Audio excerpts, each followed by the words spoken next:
Aqui continuo, neste segundo vídeo, a leitura do mural dos alunos colaboradores do curso livre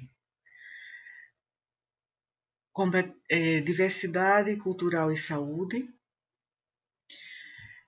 o mural que denominamos Cuidado Culturalmente Competente, que foi a atividade do primeiro módulo do nosso curso. Então, os 60 alunos inscritos escreveram aqui suas ideias, o resultado de suas pesquisas, ou comentaram o artigo que foi posto para leitura nesse primeiro módulo. Então, eu já li várias das postagens e aqui vou continuar. Eu estava bem aqui em Mário César Aquim.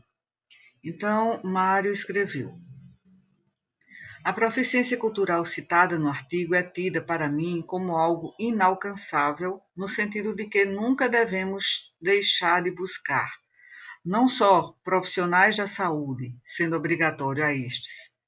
Esta ideia proficiência cultural é rasa e inespecífica, de tal forma que se faz necessária constante evolução por parte dos médicos.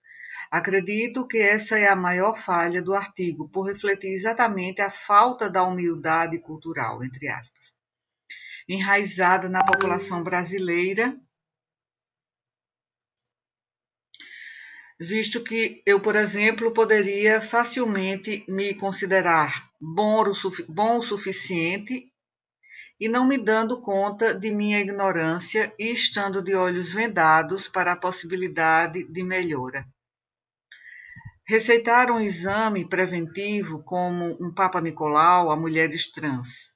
Isso pode ocorrer pela não consideração das multifacetadas formas das mulheres de se expressarem socialmente de tal forma que, devido à incompetência cultural, o médico se utilizou de um protocolo padrão ouro, segundo o Ministério da Saúde, mais bronze para aquela usuária. Então, aqui o Mário colocou essa questão de que a competência cultural para profissionais da saúde é um processo, que nós não estamos prontos em nenhum momento. Nós estamos sempre na trajetória de obter competência cultural. Então, adquirir competência cultural para o profissional da saúde é um processo que está sempre em contínuo aperfeiçoamento, é um contínuo.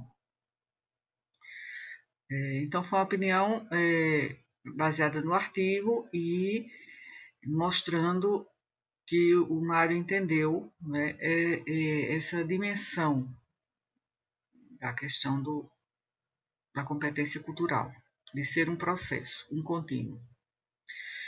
Aqui Beatriz Bezerra escreveu com o título Pensamentos sobre competência cultural, e ela escreve: com relação ao artigo lido, o que mais me chamou a atenção foi a diferenciação entre ter o método clínico centrado na pessoa e competência cultural.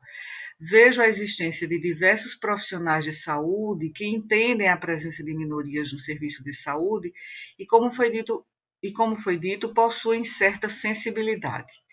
Porém, ter a competência perpassa o entendimento e atinge a ideia de você profissional como constituinte daquela população, aprimorando as atitudes que serão tomadas para ajudar a dar a forma mais eficiente.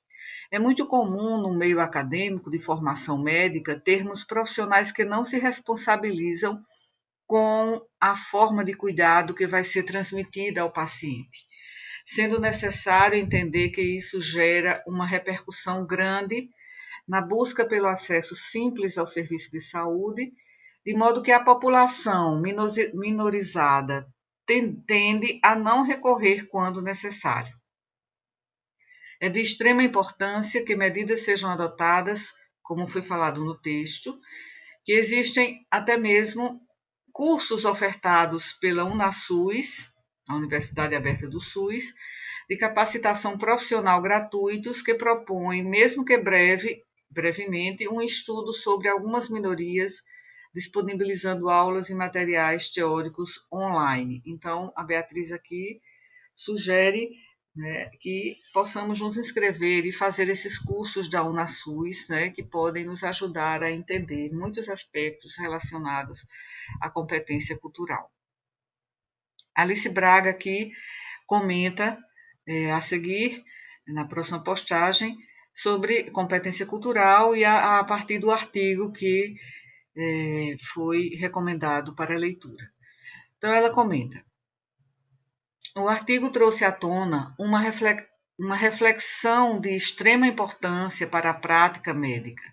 Atender um paciente de forma padronizada, sem levar em consideração sua cultura, pode afastá-lo, pois ele pode se sentir inferiorizado e tratado com preconceito, o que afeta o cuidado de sua saúde e, consequentemente, desvela as desigualdades existentes nas diferentes minorias sociais, como, por exemplo, as pessoas em situação de rua, que apresentam maior prevalência de infecções sexualmente transmissíveis e transtornos mentais, que acabam não procurando o sistema de saúde por não serem tratadas de forma digna. Portanto, é imprescindível que na formação médica exista o preparo para lidar com as diferenças culturais e o reconhecimento do próprio privilégio, para que as pessoas vulnerabilizadas se sintam acolhidas e seguras de procurar o sistema de saúde e, consequentemente, que as desigualdades diminuam. Então, aqui também uma participação importante, em que a Alice coloca que muitas pessoas nessa situação, né, como ela citou a situação, as pessoas em situação de rua, que muitas vezes, ao serem discriminadas, né, e que têm tantos problemas, ela citou as infecções sexualmente transmissíveis e os transtornos mentais, e que muitas vezes, por não terem um acolhimento digno nessas unidades de saúde do sistema, acabam não voltando, e isso vai gerar mais disparidades e mais iniquidades de saúde. Aqui, continuando, Amanda Moura escreve que, a partir da leitura do texto proposto, foram suscitadas muitas reflexões a partir do tema, até então desconhecido por mim, e até conexões com outras temáticas estudadas anteriormente no curso. No texto, o autor cita as diferenças entre o método clínico centrado na pessoa, MCCP, e a competência cultural, enquanto os dois isoladamente são conceitos importantes para o acesso universal e atendimento humanizado aos usuários, aqui me perdi um pouco, aos usuários. Juntos, os conceitos não casam bem por terem direcionamentos diferentes. Enquanto o método clínico centrado na pessoa foca no paciente e em um cuidado igualitário a todos, a competência cultural visa a equidade no atendimento, garantindo tratamentos adequados a cada população. E essa diferenciação entre os assuntos me lembrou o conceito de acolhimento em saúde, estudado previamente no módulo de cuidado em saúde na atenção básica, que proporciona uma relação de escuta entre o trabalhador de saúde e o usuário, garantindo uma relação de confiança e vínculo, e assim garantindo uma maior promoção à saúde da população. Ao unir todos esses conceitos, podemos chegar à conclusão de que é essencial que haja uma relação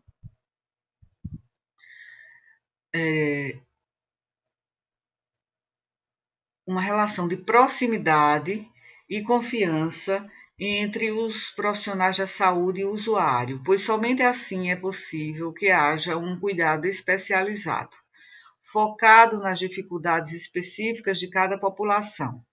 A partir daí, também podemos compreender a importância da competência cultural, pois somente tendo um conhecimento amplo das crenças e individualidades do usuário, é possível oferecer um cuidado mais empático, compreensivo e com equidade. Então, muito bem, Aqui a Amanda coloca esse confronto que os autores, né, Gouveia e colaboradores de 2020, colocam entre método clínico centrado na pessoa, que é um referencial teórico que, como teoria, não é nova, mas que, pelo menos desde a década de 90, há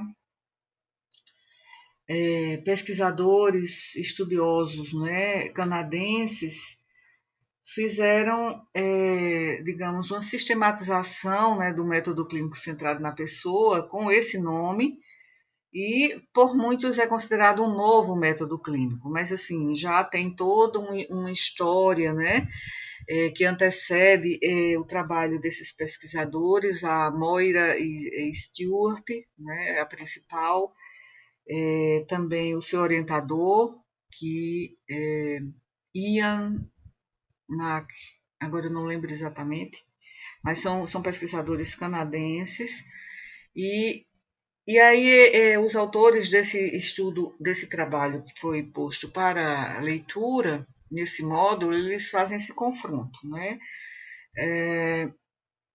E também, assim, o método clínico centrado na pessoa é uma das principais ferramentas da medicina de família e comunidade, né? Permite também que se evitem muitos erros comuns, mas o que o autor aqui, os autores desse artigo que nós lemos essa semana, e que a nossa colaboradora Amanda Moura destaca, é que talvez não seja suficiente, né? Eu acho que não é exatamente que sejam contrários, assim. Não há uma oposição entre esses dois referenciais. O referencial da competência cultural do profissional da saúde e o método clínico centrado na pessoa. Mas aqui eles enfocam polos, né, bastante diversos, mas dentro de um contínuo, né, que vai desde o foco na pessoa, do usuário de atenção à saúde, até a questão da consideração do mundo, né, psicossociocultural desse usuário e da sua comunidade. Então, é como se fossem polos, mas de um contínuo, né, que talvez não haja uma oposição, mas há uma complementariedade. E até no próprio método clínico centrado na pessoa, tem também um dos itens, a consideração da pessoa em seu meio, né, na sua família, na sua comunidade, na sua cultura. Mas é claro que a competência cultural vai muito além dessa consideração do foco na pessoa. Muito bem, foi excelente essa colocação também. Vamos aqui seguindo. Aqui de Eduardo Almeida, que ele coloca competência cultural como título. A leitura do artigo proposto me permitiu refletir a necessidade da ampliação do debate acerca da promoção de saúde para grupos minoritários, sobretudo no Brasil, país que possui uma população rica culturalmente e onde a diversidade é evidente e fundamental. É fundamental que o sistema de saúde esteja preparado para receber e acolher os mais variados grupos, sobretudo os minoritários. A diferença entre o método clínico centrado na pessoa, MCCP, e a competência cultural me despertou a atenção e fez com que eu percebesse a necessidade de que, enquanto estudante e futuro médico, utilizar essas duas estratégias para prestar uma boa assistência aos pacientes, sobretudo com empatia e respeito, sabendo valorizar a diversidade dos brasileiros. E aí ele continua colocando uma situação problema. A partir do conceito de competência cultural, pensei, disse ele, nas comunidades quilombolas e as dificuldades que as gestantes desse grupo possuem no que diz respeito ao acesso aos serviços de saúde para a realização do pré-natal e assistência no puerpério. Pude encontrar um artigo interessante que trata da ação interprofissional com o auxílio de discentes de medicina na promoção de saúde a esse grupo e nas estratégias que permitem aos profissionais e aos estudantes desenvolverem a competência cultural. Muito bem, aqui está Eduardo Almeida, também anexa aqui o artigo que eu vou clicar para acessar e ler pelo menos o seu resumo. Aguardando aqui que seja feito o carregamento.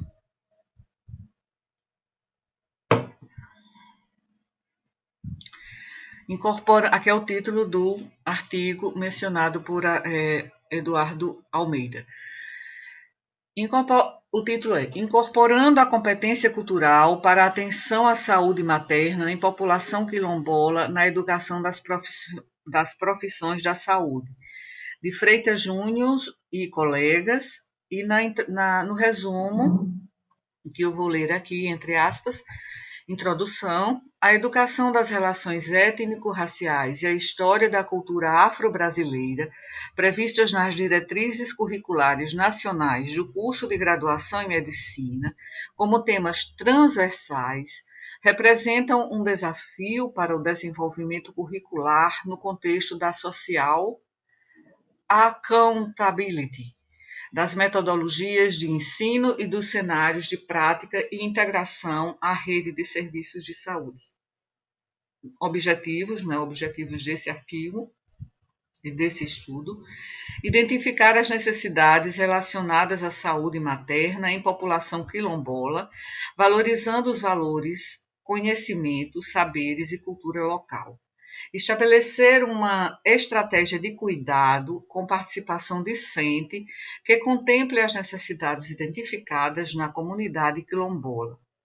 Descrever os conhecimentos, habilidades e atitudes necessários ao desenvolvimento de competências culturais relacionadas à saúde materna das mulheres quilombolas. Métodos: pesquisa-ação, para implantação de serviço de atenção interprofissional no pré-natal com participação discente, tendo por base as necessidades da comunidade quilombola Capoeiras em Macaíba, Rio Grande do Norte. Os dados foram analisados qualitativamente pela técnica de análise de conteúdo temática categorial, com categorias definidas a priori. Resultados: a criação de vínculos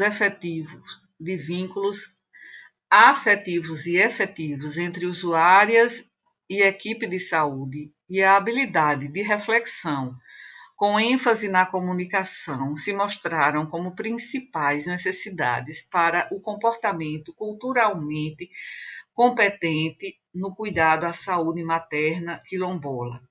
As oportunidades de o estudante de medicina conhecer a situação de saúde da população quilombola e vivenciar o trabalho interprofissional se mostraram estratégias efetivas para potencializar o desenvolvimento de competências culturais na formação médica.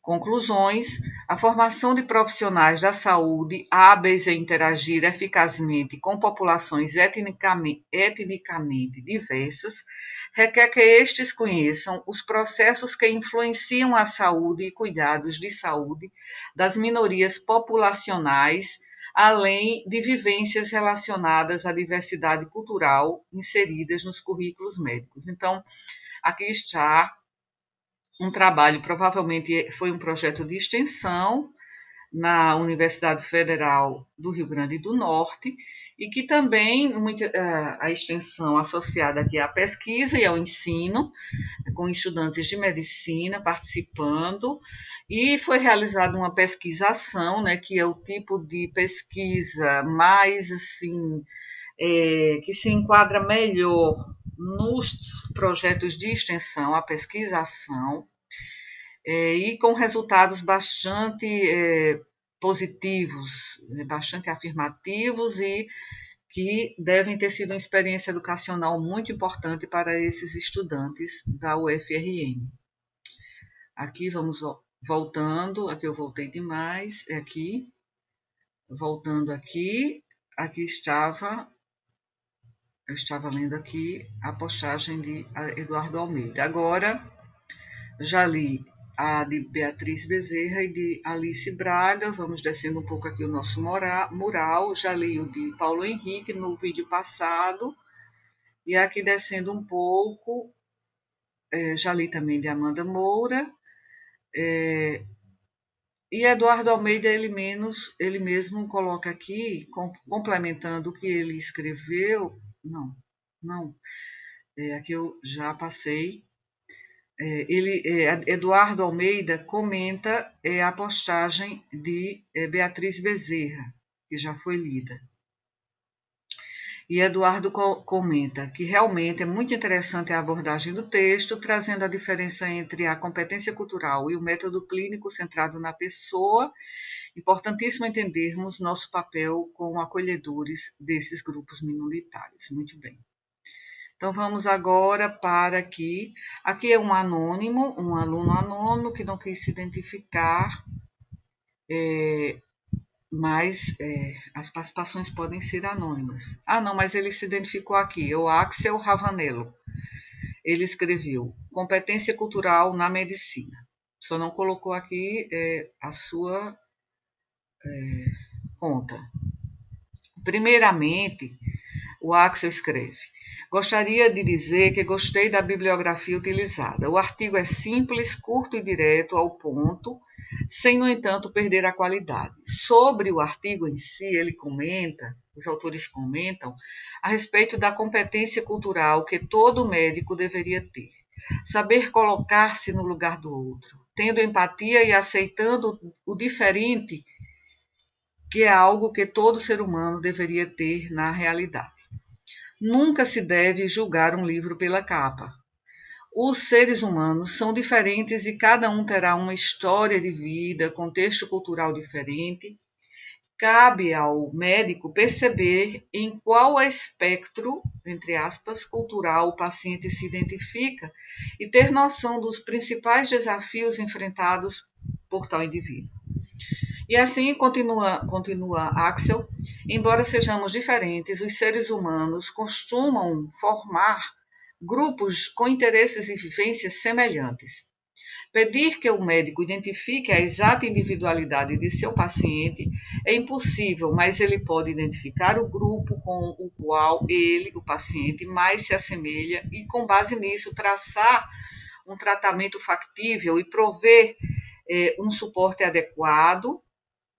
Todavia, para saber fazer essa identificação de perfil, o médico deve saber qual é a população que ele atende, suas especificidades e cultura regional.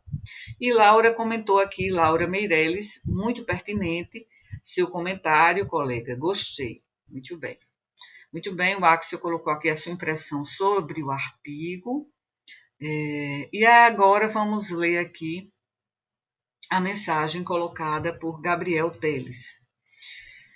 Quando um médico se depara com a diversidade de opções religiosas, deve estar preparado para saber respeitar, acolher e compreender a demanda de seus pacientes.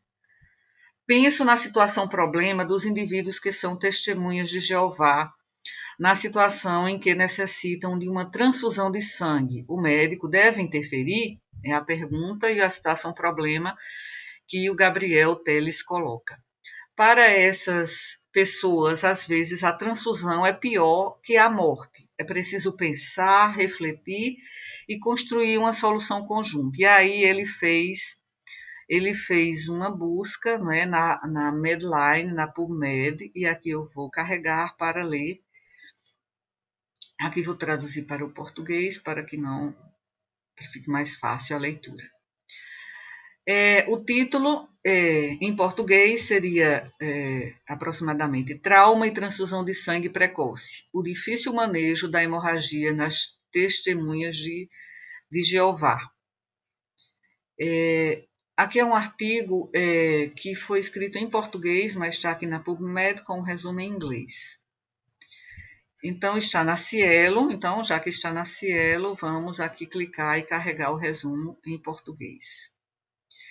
Aqui está o resumo em português. O manejo de pacientes que se recusam. Não, aqui está em português.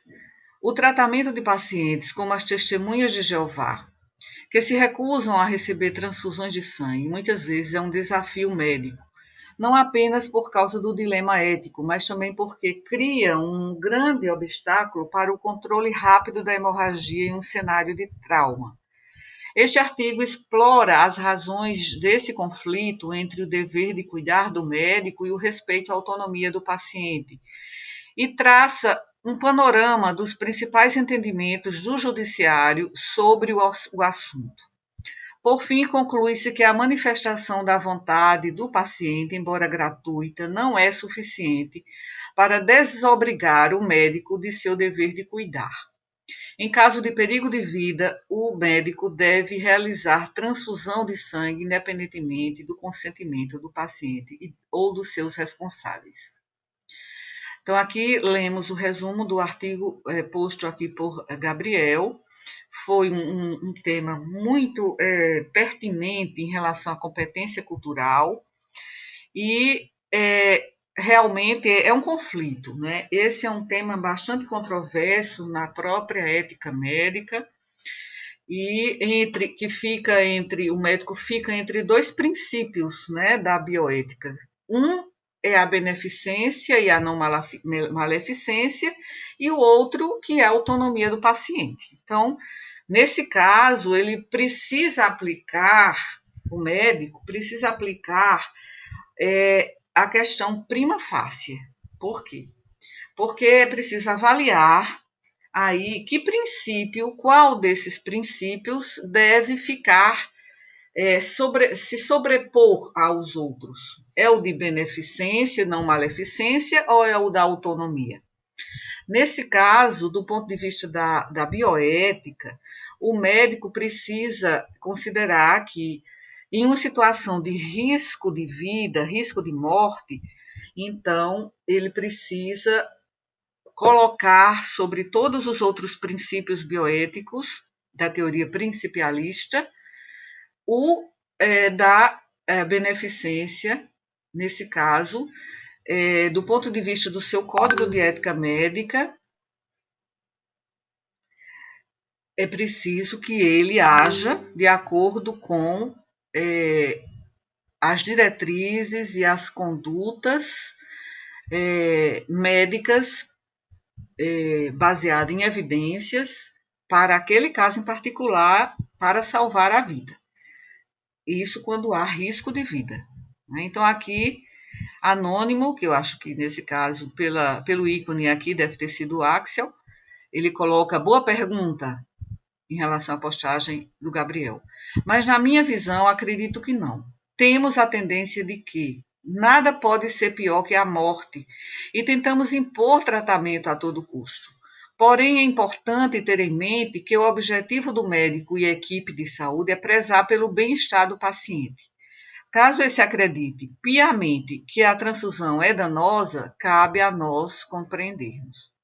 E Laís Borges coloca: boa pergunta também, mas na minha visão acredito que não. Temos a tendência de que nada pode ser pior que a morte e tentamos impor o tratamento a todo custo. Porém, é importante ter em mente que o objetivo do médico e equipe de saúde é prezar pelo bem-estar do paciente. Caso esse acredite piamente que a transfusão é danosa, cabe a nós compreendermos.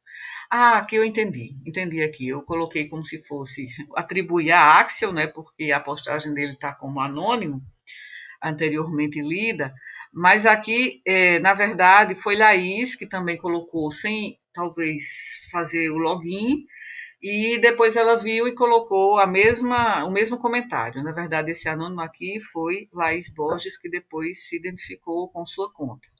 É a mesma opinião.